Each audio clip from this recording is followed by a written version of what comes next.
पिछले वीडियोज में हम लोगों ने देखा कि कैसे ब्रिटिश शासन की स्थापना के बाद उनके औपनिवेशिक शोषणकारी नीतियों के विरोध में जनजातीय किसान और नागरिक विद्रोह हुए और उसके बाद उनसे प्रभावित लोग यानी अंग्रेजों की शिक्षा पद्धति और अंग्रेजों की संस्कृति से प्रभावित लोग ने भारत में भी शिक्षा में सुधार और सामाजिक धार्मिक सुधारों का प्रयास किया।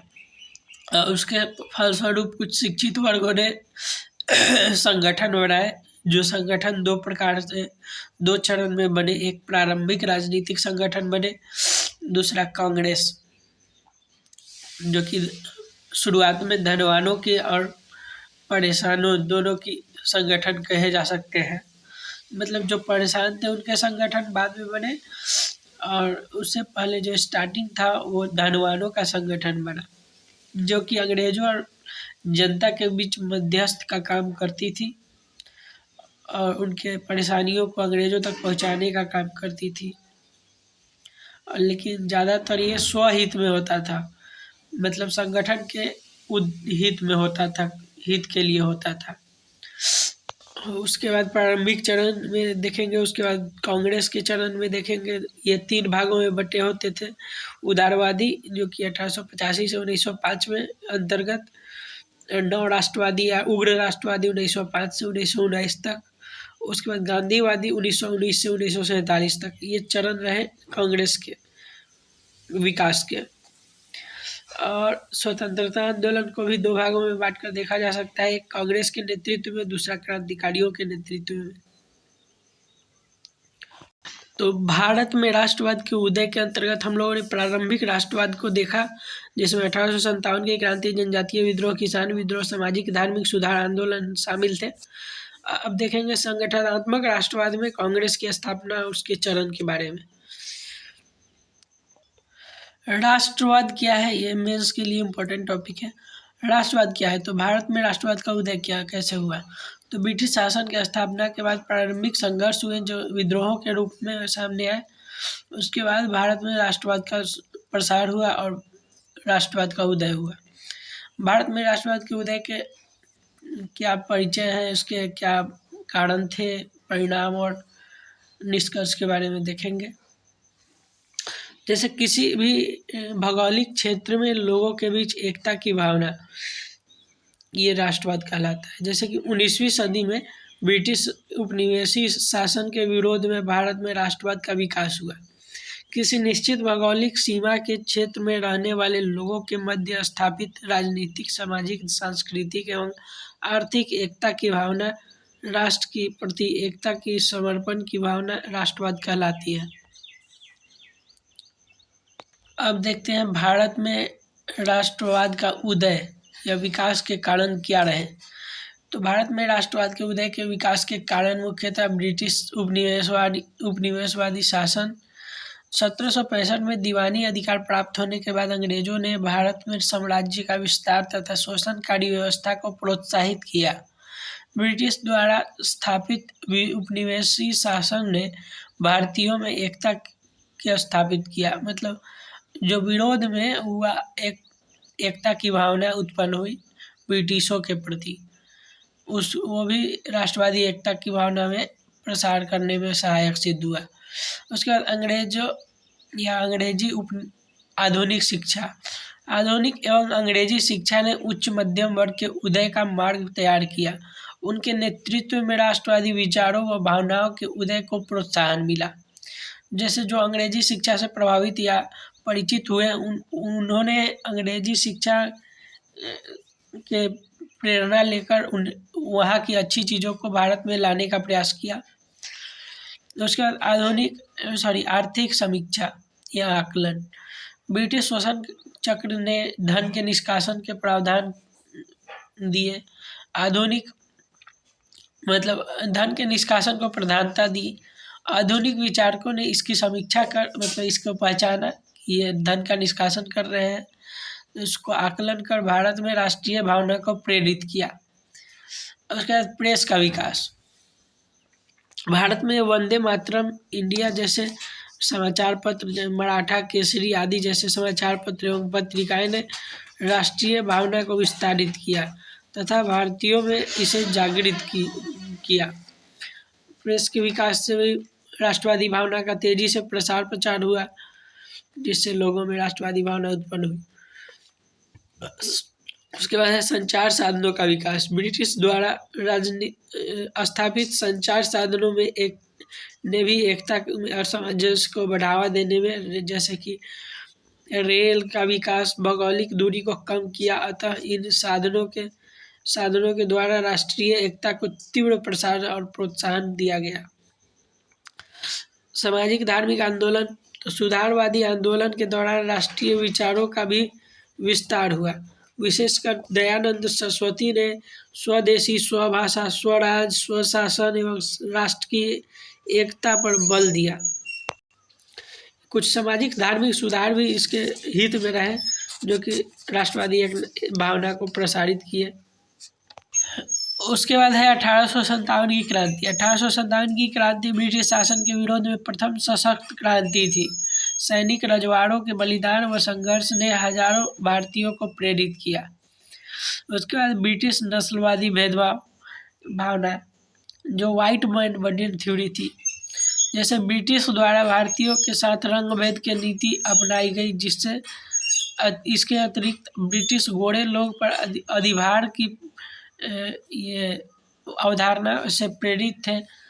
अतः भारतीयों ने ब्रिटिश के विरोध में एकजुट होने का प्रयास किया, और जिससे राष्ट्रवादी एक भावना की विकास हुई।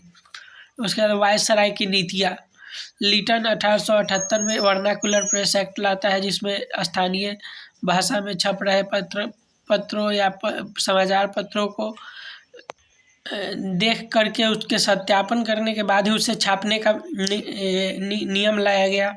फिर लिटन द्वारा ही 1878 में आर्म्स एक्ट लाया गया, यानी कोई भी आर्म्स नहीं रख सकता है। रिपन 1883 में इल्बर्ट बिल लाते हैं, जो ब्रिटिश द्वारा विरोध किया जाता है, जिसमें ब्रिटिशों की जो ये है केस है, यानी ब्रिटिशों के हो रहे मुकदमे को भारतीय जज नहीं देख सकते हैं, इसमें ये प्रावधान था। तो इसका विरोध ब्रिटिशों ने किया। इससे पता चला भारतीयों को कि वो हमें अपना नहीं मानते हैं। उसके बाद कर्जन 1905 में बंगाल का विभाजन करते हैं। तो ये प्रमुख घटनाएं थी, जो कि वायसराय की नीतियों के द्वारा पता चलता है कि भारत में राष्ट्रवादी एकता की भावना का विकास हुआ। उसके बाद विदेशी घटनाओं से प्रेरणा। फ्रांस की क्रांति, अमेरिका की क्रांति, रूस की क्रांति आदि ऐसी घटनाएं रहीं, जिससे राष्ट्रवादी भावना को प्रेरणा मिला। जापान द्वारा चीन और रूस पर विजय प्राप्त कर लेना भी एक छोटे देश द्वारा बड़े राज्यों पर विजय प्राप्त कर लेना, ये राष्ट्रवादी भावना को प्रोत्साहित किया और लोगों को विरोध के लिए उकसाया राष्ट्र के प्रति। उसके बाद कांग्रेस एवं राजनीतिक संगठनों की भूमिका। भारत में 19वीं सदी में निर्मित राजनीतिक संगठनों ने राष्ट्रवादी भावना का प्रचार प्रसार किया, लोगों को राजनीतिक रूप से जागृत किया। तो ये प्रमुख घटनाएं थी या कारण थे, जिसके कारण भारत में राष्ट्रवादी भावना का विकास हुआ।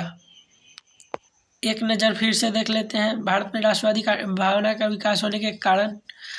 तो ब्रिटिश उपनिवेशवादी शासन, अंग्रेजों की आधुनिक शिक्षा का प्रभाव, आर्थिक समीक्षा या पहचान अंग्रेजों की नीतियों का।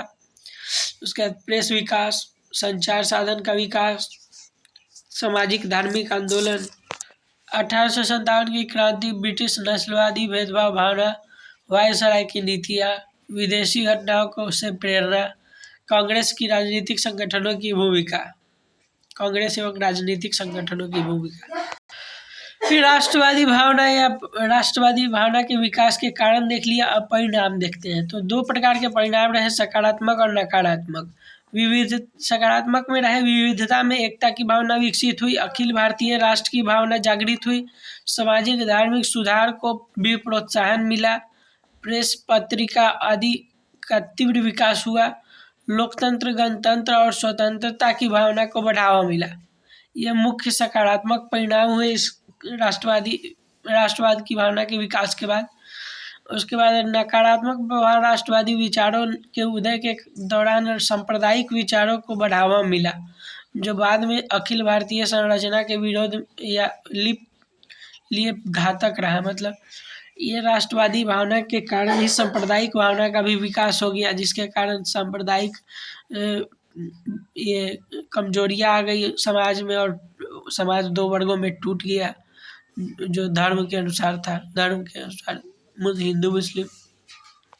उसके बाद निष्कर्ष, यानी इसके क्या निष्कर्ष रहे, तो 19वीं सदी में भारत में विकसित राष्ट्रीय भावना ने ब्रिटिश शासन के विरोध स्वतंत्रता आंदोलन को प्रेरित किया, जिसकी अंतिम परिणति भारत में स्वतंत्रता एवं अखिल भारत की स्थापना के रूप में हुआ।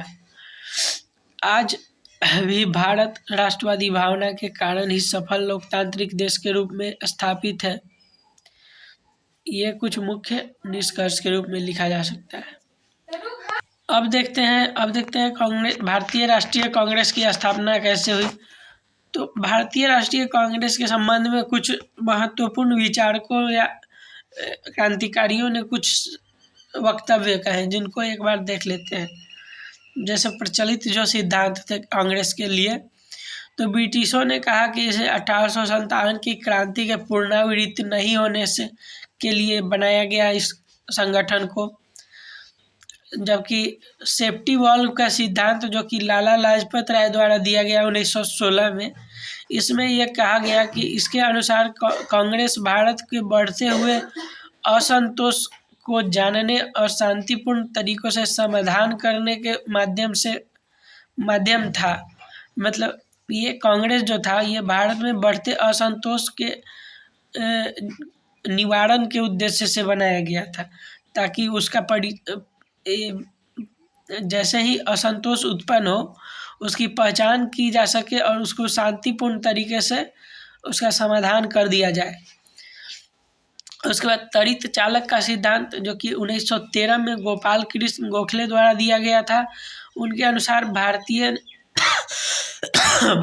ने A.O. ह्यूम का उपयोग तड़ित चालक के रूप में किया,